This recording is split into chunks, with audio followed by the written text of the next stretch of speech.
Čau, ja som volám Veve a vítam ťa u svojho ďalšieho videa. Ľudia, dneska sa ideme pozrieť na úplne jednoduchý tutoriál, ako bugnúť granny. No a keď sa vám toto video bude páčiť, tak nezabudnite tam hodiť like. No ja to vôbec nebudem ďalej zdržovať, môžeme ísť rovno na to.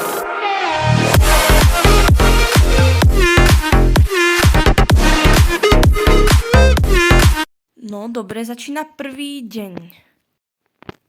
Dobre, jedine, čo vám stačí urobiť, je zhodiť tento elegantný stolík a schovať sa pod posteľ. A počkať na granny. Úžasnú granny. Ktorej sa samozrejme, že nechce, no neviem prečo je tak pomalá, jak neviem čo. Ale asi za chvíľu to bude. No samozrejme, už prišla. No jedine, čo vám stačí urobiť, je klikať na toto tú tlačítko do postele a von. Aj keď sa vám granny zastaví, tak vás čapne. Výborné. No nevadí, druhý pokus. Nevadí trošku. Toto sa vám niekedy môže stať, ale to vôbec nevadí. Ideme, druhý pokus. Hodíte tento zase elegantný stolík. Už neviem po koľkýkrát to hovorím druhý.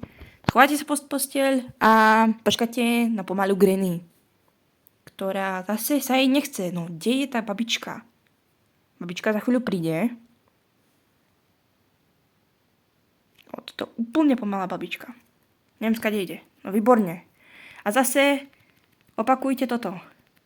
Trošku teraz dlhšie, lebo ma čapla, no to trochu dlhšie budem to robiť. No a vidíte. Stojí tu na. Buk sveta. Bude tu stať do nekonečná. To je jedno, čo budete robiť. Jedine, keď zomriete, tak sa respawne a príde zase tam dole. Ale môžete ísť aj blízko ku nej, aj sa neviem čo robiť, aj hodiť do nej vazu do hlavy. To je úplne jedno.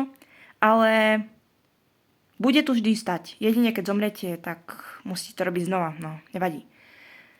No a keď sa ti ten tutoriál páčil, no tak nezabudni tam hodiť like, odber a zapnúť si zvonček, nech ti neuniknú takéto ďalšie podobné videá. No a ja sa dneska s vami lúčim. Čaute.